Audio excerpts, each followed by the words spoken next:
For those who are not in the Hollywood world, what is wrong with her taking over the film? I've never seen it before in my 30-plus year career in Hollywood.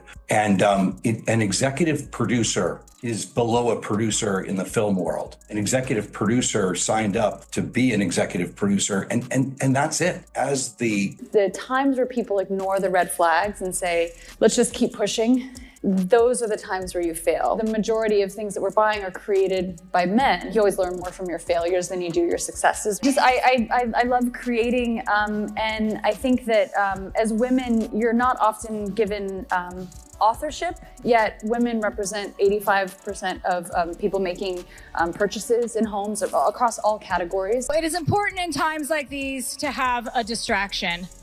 And that's why I want to personally extend my gratitude to Justin Baldoni and Blake Lively. Thank you for providing us with that distraction. I'm grateful. I think we're all grateful. And I think we're good. And an executive producer is below a producer in the film world. An executive producer signed up to be an executive producer, and that's it. As the time progressed in this film, she decided that she wanted to be a producer. She started to make edits. She wanted to be part of the editing team. There were people hired, like human beings actually hired to do the editing job, who had done work as editors. She wanted to be part of that team. Blake Lively was once regarded as a Hollywood darling, radiant on red carpets, beloved on social media, and rarely caught in public missteps. So, imagine everyone's surprise when she boarded a private jet under suspicious circumstances, leaving behind a storm of accusations, leaked text messages, and a very persistent director named Justin Baldoni. For weeks, the entertainment world has been buzzing. Was Blake fleeing exposure of manipulative tactics? Did she simply crack under pressure? Or was this her best move to stay one step ahead of a rapidly spiraling controversy? This entire saga erupted faster than anyone could track, fueled by rumors, cryptic references to so-called dragons, and shocking revelations that arrived in waves. No one expected an actress with such a pristine reputation to exit so abruptly, just as new evidence threatened to tear down the defenses she'd built. In Hollywood, stories can twist within a heartbeat, but rarely do we see one unravel quite like this, leaving fans, executives, and even fellow co-stars scrambling to make sense of the fragments left behind. Before anyone had even a whiff of drama, Blake Lively and Justin Baldoni looked like a match made in creative heaven. Justin, known for crafting heartfelt projects that resonate with wide audiences, was eager to adapt a novel that promised big emotional payoffs. Blake, celebrated for her charm and nuanced performances, seemed the ideal lead to bring this vision to life. Early interviews brimmed with positivity. She'd gush about how meaningful it was to work on something so profound, while he praised her dedication and quick wit.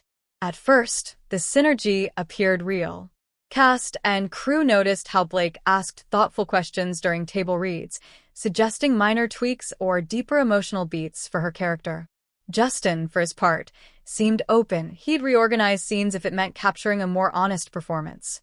On paper, it was an actor-director dream team. That's precisely why the initial rumors of friction sounded so unbelievable. The idea that these two, each widely regarded as personable and collaborative, might end up at each other's throats felt outlandish. But tension has a habit of creeping in without warning, especially in an industry where creative visions collide with big egos and carefully managed PR. Crew members whispered about offhand remarks, a stiff moment in which Justin tried to direct a scene and Blake curtly responded with her own idea. An odd glance, she shot him whenever he received praise for his script. Small signals, unimportant on their own, began adding up to something more. And by the time real problems emerged, the fuse was already lit. What was once mere speculation took a harsher turn when entertainment outlets began publishing stories about Blake Lively's on-set attitude. Overnight, tabloids labeled her demanding, aloof, accusations that clashed with the affable persona she'd built over the years. The public's reaction was immediate. Fans were split between disbelief and concern. Some insisted she could do no wrong. Others claimed there must be smoke where there was fire. In a matter of days, Blake fired back, accusing Justin of planting these negative headlines to pressure her into creative decisions she didn't support. She hinted that he was using his directorial clout to monopolize coverage, effectively painting her as the problem so he could maintain a stranglehold on the production's narrative. Timing was everything. Her statements landed just as social media was exploding with debate. People who once adored her for comedic roles and philanthropic work found themselves asking if they'd misjudged her character, or if Justin was indeed orchestrating a smear campaign. For a brief spell, sympathies seemed to lean toward Blake.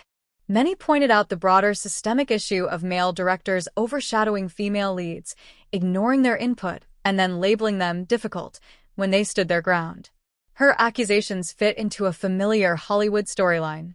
If you looked only at the initial coverage, it was easy to assume Justin was just another controlling figure behind the camera, determined to push away any challenge from a strong female star. But that was before Justin decided to release what he called the receipts. Typically, behind-the-scenes disputes stay hidden or leak in drips and drabs, overshadowed by vague statements about creative differences. But Justin Baldoni took a different approach. In a move that stunned the industry, he published a slew of unredacted text logs. These weren't partial snippets, carefully cropped to shine him in the best light. They spanned from the project's earliest days to the final weeks of shooting. What readers discovered was a director who continuously asked for Blake's perspective. In conversation after conversation, Justin requested her input on costume tweaks, set designs, and scene alterations.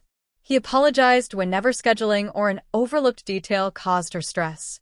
The logs also noted how he shifted shoot times around her availability and reminded her he valued her ideas. In short, it was the opposite of the controlling, dismissive figure she described. More intriguing still were references to "my circle" and "dragons" on Blake's side, terms she used in texts or private group chats.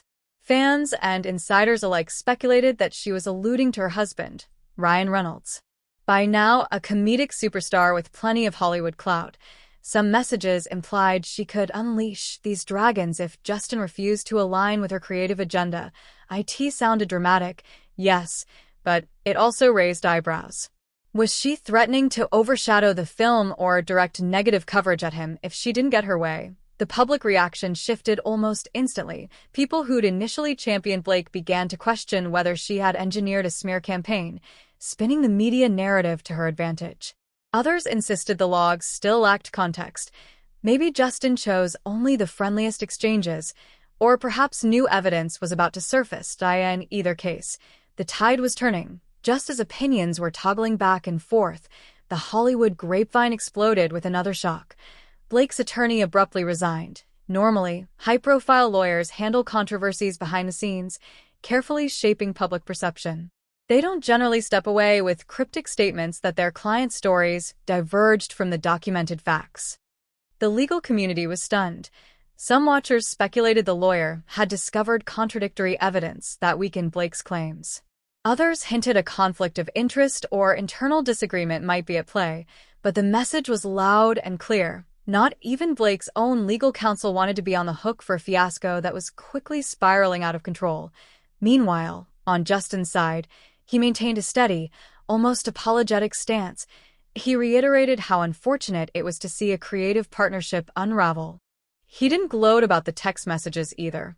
He framed them as a last resort to defend his reputation after repeated insinuations that he was controlling or misogynistic.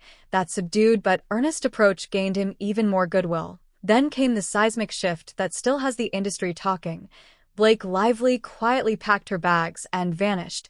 She canceled promotional events for another project, wiped her immediate calendar clean, and reportedly hopped on a private jet with only a few close associates in TOW. No press release. No official explanation. Nothing but a swirl of chatter about her potential whereabouts.